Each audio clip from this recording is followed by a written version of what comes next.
바로 앞에 가서 내 나이가 몇이냐 하고 바로 왕이 묻자 야곱은 내 나그네 길의 세월이 130년이니다.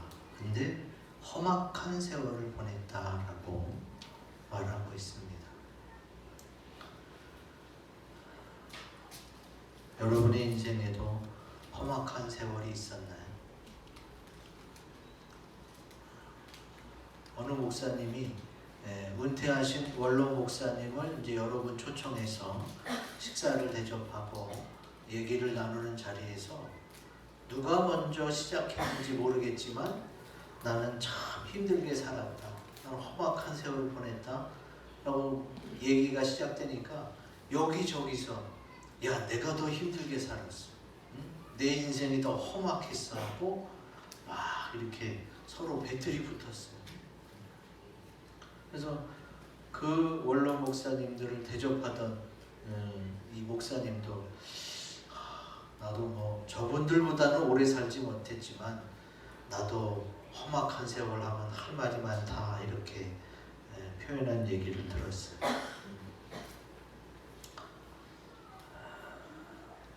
왜 우리 인생은 은퇴하신 원로 목사님이나 또 접대한 목사님이나 또 우리 어린 학생들까지도 평탄하지 않을까?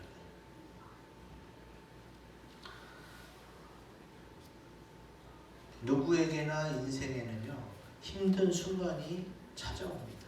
딱 한 번 오는 것도 아니고 여러 번 올 수 있고, 좀 전에 보여드린 동영상에 김미경 강사도 어떻게 해요? 34세 이미 결혼해서 남편도 애들도 있는데 쫄딱 망했대죠. 근데 어떻게 이겨냈어요? 그렇다고 죽을 수 없으니까 또 넘어져서 쓰러져서 누워 있을 수 없으니까 다시 힘을 내고 일어납니다. 요즘 어린 학생들한테도 너 이제 좀 있으면 방학인데 방학 동안 뭐 하고 싶니? 물어보면 학생들이 뭐라고 그러는지 아세요? 학교 다녀와서 또 학원 가고 또 태권도 하고 뭐 하고, 애들도 저녁 때 들어와요. 나 학교 다니고 학원 다니고 공부하느라고 너무 지치고 힘드니까 방학 때는 좀 쉬고 싶다고. 요즘 애들도 그렇게 얘기해요. 그러니까 나이 많은 분들만 인생이 험악했다라고 표현하는 게 아니라 어린 학생들도 내 인생이 힘들다라고 생각하는 그런 시대에 살고 있습니다. 오늘 야곱이 바로왕 앞에서 내가 130년 살았는데 험악한 세월을 보냈다라고 고백한 이 말씀을 통해서 내 인생의 힘든 순간이 주는 의미를 한번 찾고 함께 이겨내시는 시간이 되시기를 주의 이름으로 기원드립니다. 아멘. 오늘 말씀을 보면서 설명해 드립니다. 자, 좀 전에 읽은 8절 9절. 바로가 야곱에게 묻되 내 나이가 얼마냐? 야곱이 바로에게 하리되 내 나그네 길의 세월이 130년이니이다. 내 나이가 얼마 못되니 우리 조상의 나그네 길의 연조에 미치지 못하나 험악한 세월을 보내었나이다. 이렇게 표현했어요. 지금 제가 줄쳐놨죠. 야곱이 바로에게 나그네 길을 자꾸 강조해요. 두 번이나. 인생을 말하는 거죠. 인생. 우리가 태어나서 살고 있는 이 인생을 나그네 길로 표현하고 있어요. 우리나라 가요에도 그런 가사가 있죠. 인생은 나그네 길. 뭐 잘 모르지만 어디서 왔다 어디로 가는지.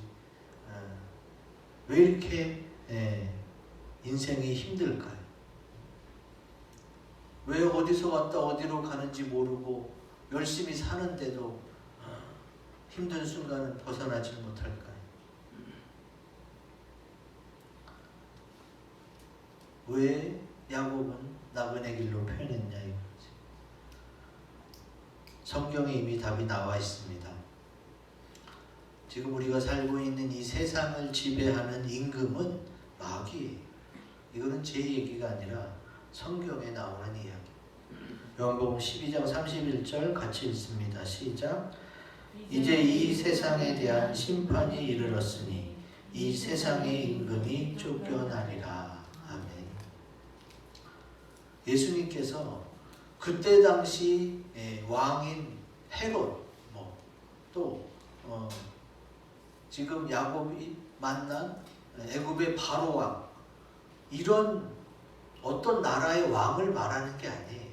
주님께서는 영적으로 이 세상을 지배하는 임금은 마귀라는 거예요. 그 증거가 뭐냐? 그 옛날부터 지금까지요, 가면 갈수록 더 좋아지는 게 아니라 가면 갈수록 지금 더 나빠지고 있어요. 사건 사고도 많이 일어나죠. 살인도 많이 일어나죠. 한번 사건이 나타나면, 사고가 터지면 대형 사고가 일어나요. 그리고 환경적으로도 문제가 심각해서 지금 어떻게 해요? 이 지구는 앞으로 10년, 20년 안에 환경 문제를 해결하지 못하면 후손들에게 지구를 제대로 물려주지 못한다고 환경 운동가들이 계속 이야기하고 있죠. 그럼 환경만 그래요? 우리의 인성도 그래요. 인성도. 우리의 성품도 많이 좀 안 좋아졌어요. 표독스러워졌어요. 말도 세지고 또 강팍해졌다고 표현해야 됩니다. 그럼 우리나라만 그런 게 아니라 전 세계적으로 그러고 있어요. 돈 많은 사람은 돈이 너무 많아서 걱정이고, 가난해서 못 먹고 굶어 죽는 사람은 또 늘어나고, 이 빈익빈 부익부, 이 양극화 현상이 너무나도 심해집니다. 세상 임금이 마귀라서 그런 거. 그럼 우리는 어떻게 해야 돼? 하나님께서는 이 세상을 지배하는 임금 마귀를 결국은 쫓아내시고 우리의 인생을 평탄하게 하실 줄로 믿습니다. 아멘. 그래서 우리가 어떻게 살아야 되느냐? 인생을 통해 우리가 생각해야 할 것은 그거 굵은글씨 읽어봅니다. 시작. 험한 인생을 통해 깨닫고 돌이켜야 합니다. 아멘. 이미 마귀가 세상을 지배하면서 영적으로 우리를 힘들게 하고 있기 때문에 우리의 인생이 험악한 세월을 보낼 수밖에 없고 힘든 순간을 맞이할 수밖에 없습니다. 그래서 누가복음 15장에 보면 탕자의 비유에 대해서 나옵니다. 탕자. 부자 아버지 밑에 큰아들하고 둘째 아들이 있어요. 근데 둘째 아들이 아버지 재산을 저에게 나눠주세요. 저한테 주려고 했던 거 미리 주세요. 그래서 나눠줬어요. 그랬더니 여기 있는 내용을 제가 짧게 요약해서 설명해 드리는 거예요. 둘째가 그 아버지의 재산을 물려받은 것을 가지고 허랑방탕해서 재산을 낭비했어요. 재산을 낭비하니까 어떻게 해요? 먼 나라로 가서 내가 한번 잘 살라고 했다 그랬는데 결국은 다 낭비하고 이제는 돼지가 먹는 쥐염 열매로 배가 고프니까 그걸로 배를 채우려고 하다가 무슨 생각이 들어요? 여기 이제 17절 19절을 같이 보겠습니다. 시작. 이에 스스로 돌이켜 이르되 내 아버지에게는 양식이 풍족한 복군이 얼마나 많은가. 나는 여기서 주려 죽는구나. 지금부터는 아버지의 아들이라 일컬음을 감당하지 못하겠나이다. 나를 품꾼의 하나로 보소서 하리라 하고 이에 일어나서 아버지께로 돌아가니라. 아직도 거리가 먼데 아버지가 그를 보고 측은히 여겨 달려가 목을 안고 입을 맞추니. 아멘. 아버지 밑에 있을 때는요, 아버지가 모든 걸 주관하고 또 그 은혜와 사랑을 받기만 하면 됐어. 그래서 아버지가 하는 게 쉬워 보였어. 그래서 내가 재산을 받아갖고 내가 하면은 잘 될 줄 알았어. 근데 막상 해보니까 안 되는 것을 깨닫게 되지. 그러면은 빨리 안 됐으면은 아버지 저 해봤는데 안 됐어요 하고 돌아오면 되는데 또 그 자존심에 돌아오지도 못하고 돼지치는 일을 했던 거예요. 다른 사람 밑에서.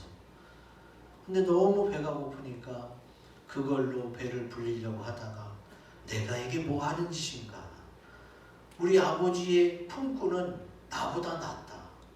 거기 품꾼들은 배고프지도 않고 월급도 따박따박 받고 내가 차라리 여기서 이렇게 굶어 죽느니 차라리 아버지의 품꾼의 하나가 돼야겠다. 그리고 아버지께 오는 거예요. 그럼 아버지는 막 혼낼 수가 있죠. 너 그 많은 재산 다 망해먹고 이제 돌아오느냐. 근데 아버지는 그러지 않았어. 왜 그럴까? 성경에서 말하는 이 아버지는 하나님 아버지를 말합니다. 그 아버지가 어떻게 해요? 아직도 거리가 먼데 달려가서 그를 안아주고 목을 안고 입을 맞추고 또 품꾼으로 쓰는 게 아니라 아들의 지위를 회복시켜 줍니다. 여러분 생각해 보세요. 부모가요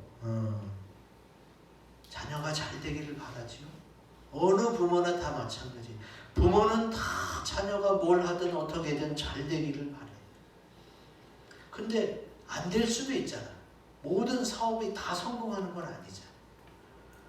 그러면 재산을 잃었어도 그래도 아버지가 가족이 중요하다는 걸 깨닫고 그 한 가지만이라도 깨닫고 돌아오기만 한다면 그것만으로 부모는 또 만족하고, 그렇지 못한다 하더라도 돌아오기만 하면 어떻게 해요? 반갑게 맞아주는 게 부모예요.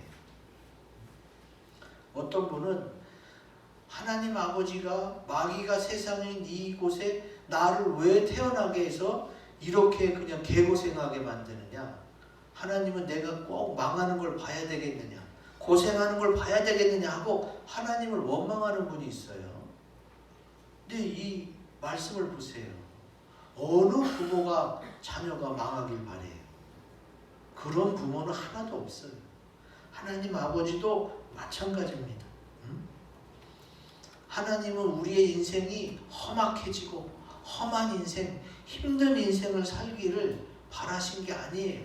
잘 되기를 바랬는데, 그런데 첫째 영적으로 마귀가 지배하는 이 세상에서 믿음 지키며 살기가 어렵고, 그렇다 하더라도 어떻게 해요? 하나님 말씀을 붙들고 믿음으로 가면 괜찮은데 그렇지 않고 자꾸 세상적인 방법으로 가면 그러면은 잘 되는 것 같아도 결국은 마귀가 실족하게 만들어요. 그걸 알아야 되는 거예요. 그걸 우리가 깨닫게 돼야 되는 거예요.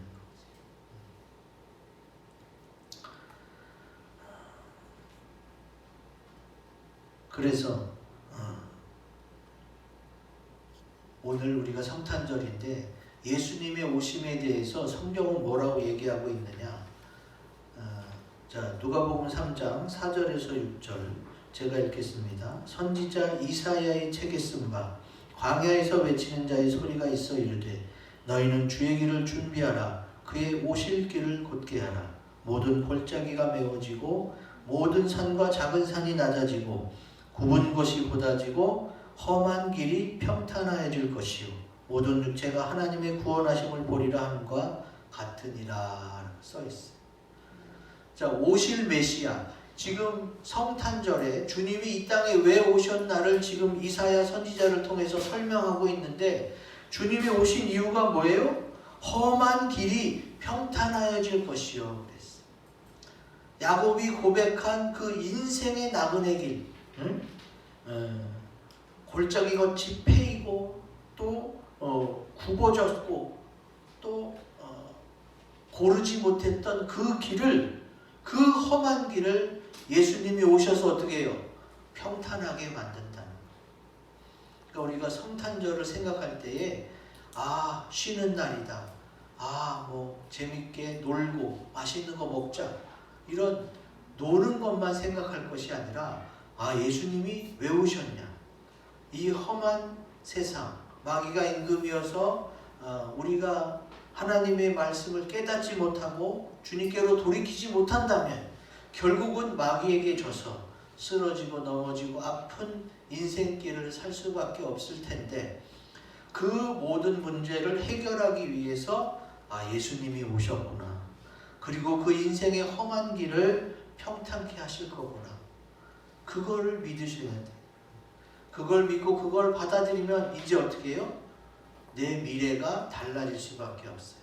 당장은 달라지지 않아도 이제 몇 년 후에는, 5년, 10년 후에는 하나님 때문에, 하나님이 이거를 어떻게 해요? 평탄케 하려고 오셨다고 성경에 약속하고 있잖아요. 그러니까 그거를 믿고 나가면 어떻게 돼요? 내가 혹시 험한 인생길을 살았더라도 이제는 평탄한 길, 이제는 순탄한 길로 하나님께서 인도하실 줄로 믿습니다. 아멘. 그래서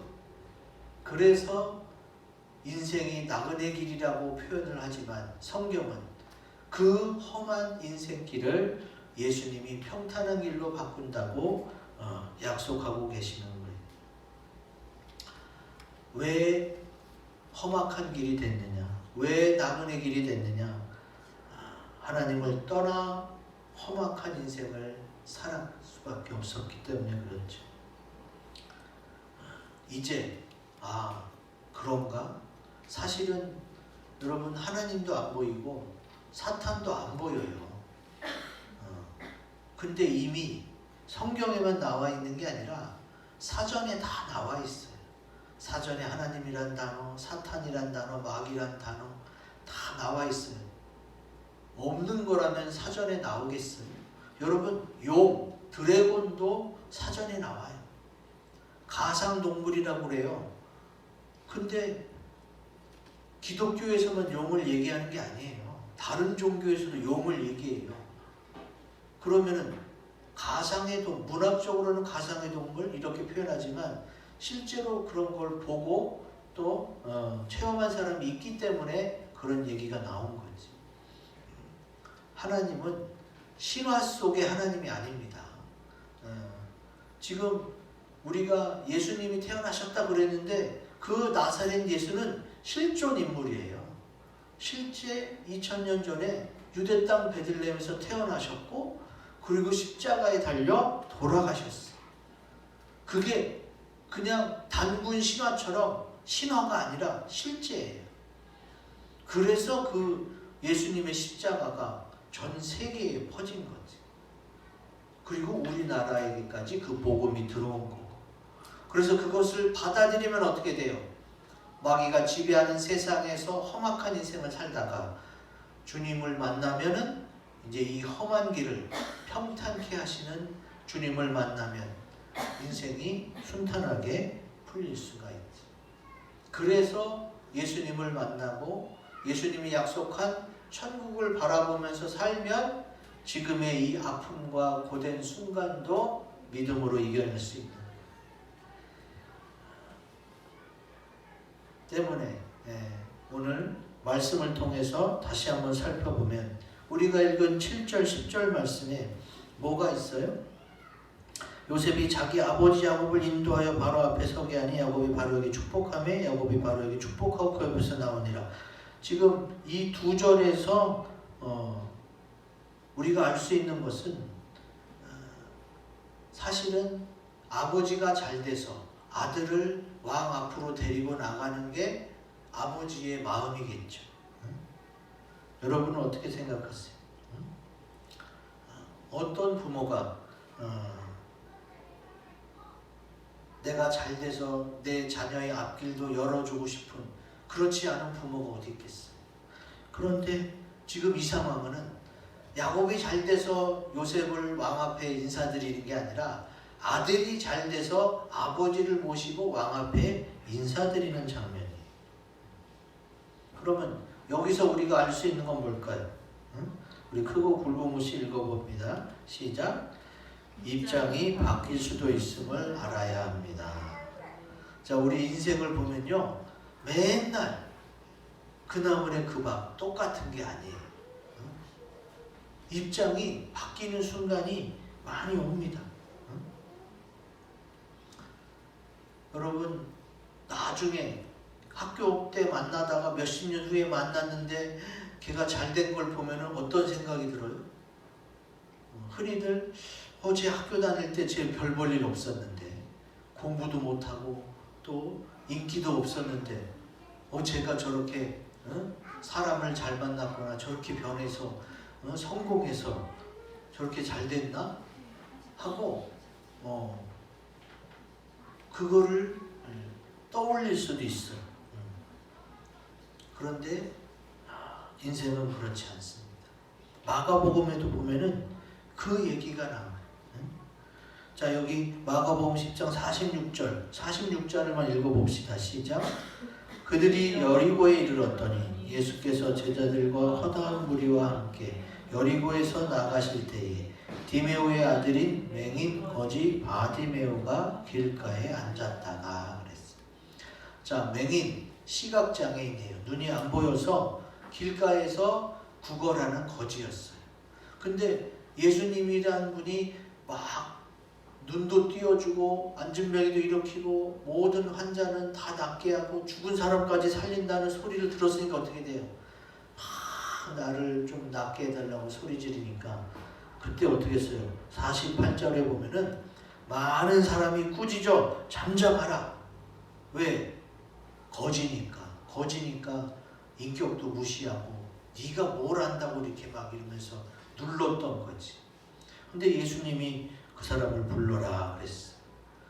그리고 뭘 원하느냐? 그랬더니 눈 보기를 원하나이다. 그래서 52절 읽어봅시다. 52절 시작. 예수께서 이르시되 가라 내 믿음이 너를 구원하였느니라 하시니 그가 곧 보게 되어 예수를 길에서 따르니라. 아멘. 그 전에는 길가에 앉아서 구걸하던 거지였어요. 장님 거지였어요. 맹인 거지였다가 이제 예수님을 통해서 어떻게 해요? 그 험악한 세월, 그 험악한 인생이 평탄한 인생으로 바뀌었어요. 완전히 바뀌었어요. 이제는 예수님을 따라가는 제자가 됐어요. 좀 전까지만 해도 길가에 앉아 구걸했던 맹인 거지였는데 입장이 완전히 바뀐 거예요. 막 거지한테 잠잠하라고 꾸짖고 막 소리 질렀던 사람이 이제 어떻게 해요? 오히려 그 뒤에 서서 따라가는 사람이 됐어요. 여러분 인생이라는 게 예수님을 만나면 확 바뀌고 예수님을 안 만났는데도 확 바뀌는 사람이 있어요. 왜 그래요? 인생은 항상 자기 마음대로 되는 게 아니기 때문에 그래요. 인생이 살다 보면은 입장이 바뀌는 경우를 볼 수 있어요. 어쩌다가 보는 게 아니라 자주 볼 수 있어요. 인생은 역전될 수 있어요. 항상 내가 이 모양 이대로 사는 게 아니라 얼마든 바뀔 수가 있어요. 그래서 예수를 만나면 이제 힘들고 지치고 걱정과 근심이 많았던 인생이 이제는 하나님께 다 맡기고 사니까 어떻게 해요? 기쁘고 복된 인생이 되는 거예요.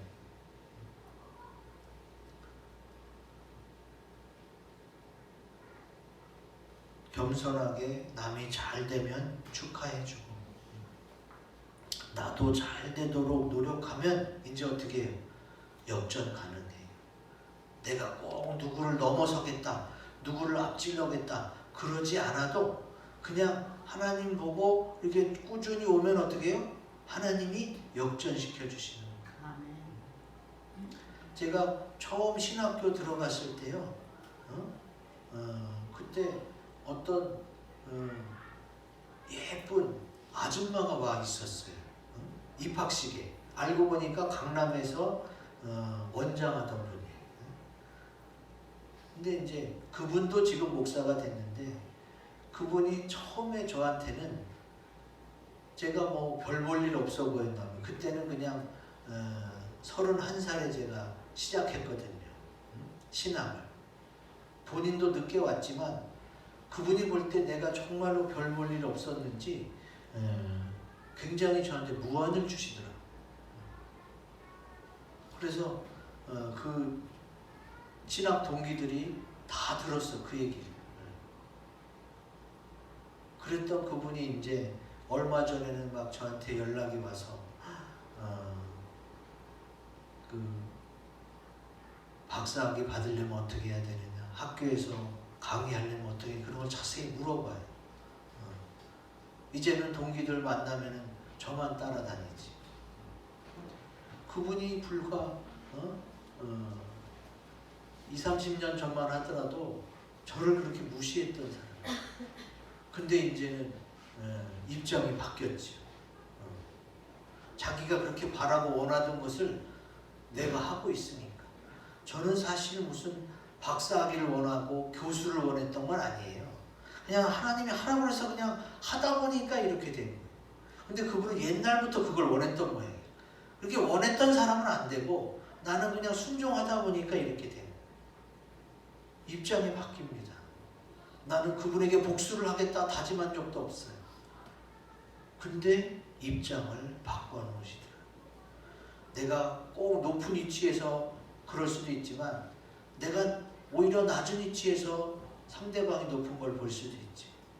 그러나 입장은 어떻게 해요? 계속 바뀌어요. 그러니까 인생은 끝까지 살아가 봐야 되는 거예요. 그리고 하나님 아버지 앞에 서 봐야 그게 결론이 나는 거예요. 그냥 지금 인생의 과정에서 나는 실패했다, 나는 끝났다, 나는 더 이상 기회가 없다, 이렇게 생각하시면 안 돼요. 우리가 보여드린 동영상 김미경 강사도 그랬잖아요. 자기가 돈 벌기 시작한 지 얼마 안 됐대잖아요. 그분이 이제 돈 벌기 시작한 거 한 40살 넘어서 돈 벌기 시작한 거예요. 그냥 궁금한 게 있는데요. 네. 그 아줌마가 뭐라고 했어요? 목사님한테? 나중에 설명드릴게요. 그분도 지금 여자 목사님이세요.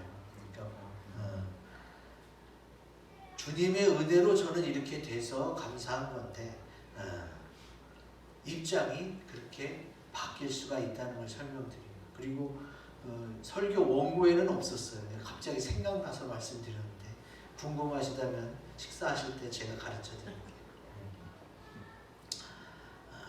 주님은 항상 우리가 잘 되기를 바라세요. 부모가 자녀가 잘 되기를 바라는 마음하고 똑같아요. 그런데 내가 얼마나 그거를 믿고 하느냐. 여기 써놓은 게 뭐예요? 겸손해야 돼. 내가 높아졌고 내가 잘 되고 있으니까 너는 아직 한참 남았어, 이런 마음으로 대해서는 안 되고, 겸손하게 남이 잘 되면은 축하해 주면서 나도 열심히 노력하면 되죠. 그러면 이제 주님께서 높여주시더라. 인생이 그렇다는 것을 기억하세요. 항상 맨날 내가 요 모양 요 꼴하지는 아니다. 주님을 통해서 주님이 얼마든지 역전시킬 수 있다. 그걸 믿으시고, 자 다음, 자 우리가 다시 7절 10절을 보는 이유는 이제는 축복의 관점에서 보자는 거예요. 자, 야곱이 바로에게 축복했어요. 10절에도 야곱이 바로에게 축복했어요. 자, 지금 바로는 애굽 왕이고 야곱은 130살 먹은 할아버지예요. 백성이에요. 여러분 이상하지 않아요? 원래는 높은 사람이나 왕이 백성을 축복하는 게 맞지 않나? 근데 야곱이 바로를 축복하고 있어요. 이 성경에도 나옵니다. 히브리서 7장 7절, 논란의 여지 없이 낮은 자가 높은 자에게서 축복을 받느니라. 지금 애굽 왕은 애굽 전 지역에서 가장 높은 사람이고, 애굽에 온 야곱은 왕에게 축복을 받아야 그게 정상인데 오히려 어떻게 해요? 야곱이 바로에게 축복을 한다고 2번이나 써놨어요. 왜 그래요? 이 진짜기 때문에 2번이나 써놓은. 자, 그럼 생각해 봅시다. 하나님을 알고 인생을 아는 자의 축복에 능력이 있기 때문에 바로가 야곱을 축복한 게 아니라 야곱이 바로에게 축복하는 내용을 써놓은 거예요. 모든 복은요 하나님께로 오기 때문에 그렇습니다. 아멘. 사람이 복을 받잖아요. 근데 하나님 모르게 복을 받는 사람은 아무도 없어요. 하나님이 복을 주려고 했기 때문에 그 사람이 복을 받는 거예요. 복은 하나님에게서부터 왔고 하나님이 시작했기 때문에 하나님이 모르는 상태, 하나님을 눈을 감게 하고 살짝 복을 받는 건 하나도 없어요. 그래서 애굽왕 바로는 하나님을 섬기는 사람은 아니잖아요. 애굽의 왕일지언정 하나님을 섬기지 않고 다른 이방 신을 섬기죠. 그러니까 성경은 애굽 왕이 야곱을 축복하는 게 아니라 하나님을 믿는 야곱이 왕을, 다른 나라 이방 신상을 섬기는 왕을 축복하는 내용을 기록하고 있는 것입니다. 아멘. 이게 아주 중요해요. 이게 왜 중요하냐? 우리가 다른 사람을 축복해야 되는 거예요. 아멘.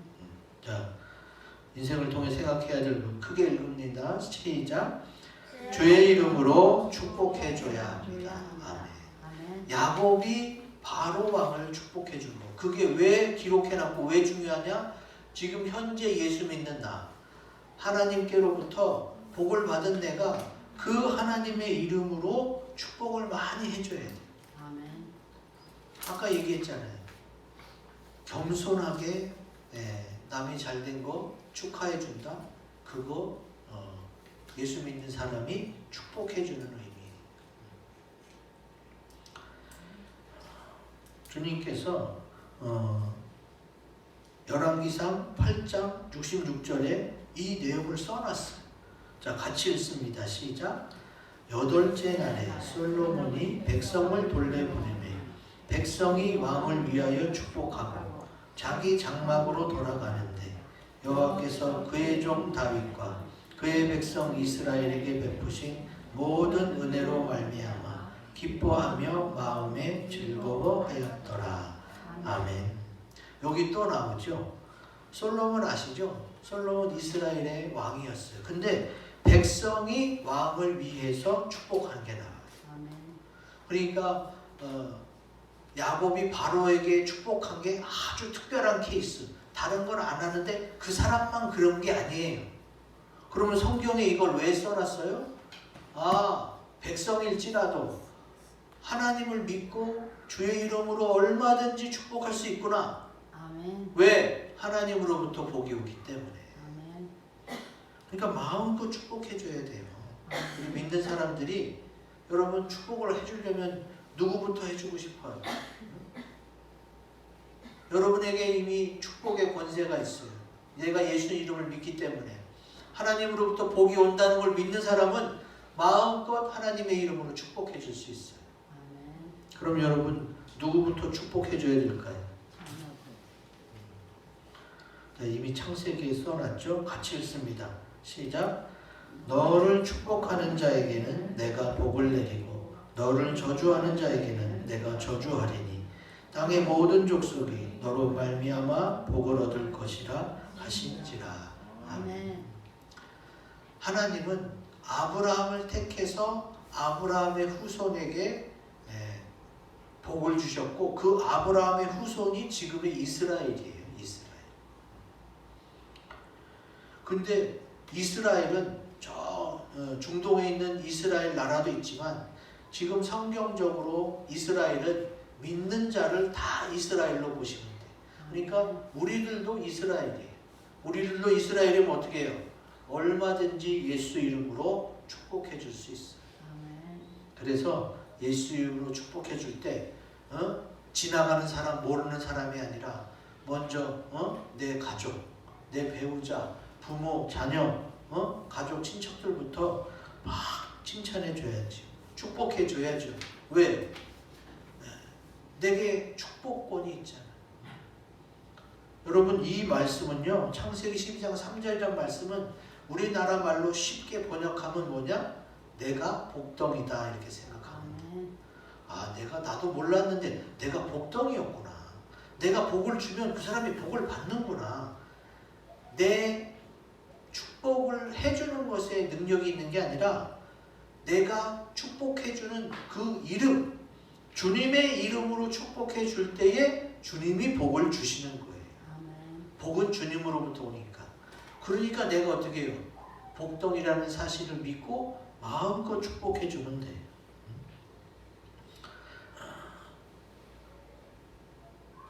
자, 이거 봅니다. 내가 바로 복덩이다라는 것을 믿어야 돼. 그걸 믿게 되면 어떻게 돼요? 내가 마음껏 축복해 줄 수 있어요. 근데 이거를 먼저 못 믿으면 축복 자체가 어려워집니다. 아멘. 시편 118편 26절 같이 읽겠습니다. 시작. 여호와의 이름으로 오는 자가 복이 있으며 우리가 여호와의 집에서 너희를 축복하였도다. 아멘. 하나님의 이름으로 축복하면 하나님께서 다 들어주시는 줄로 믿습니다. 아멘. 이 말씀을 가지고 우리 합심해서 기도하는 시간을 갖겠습니다.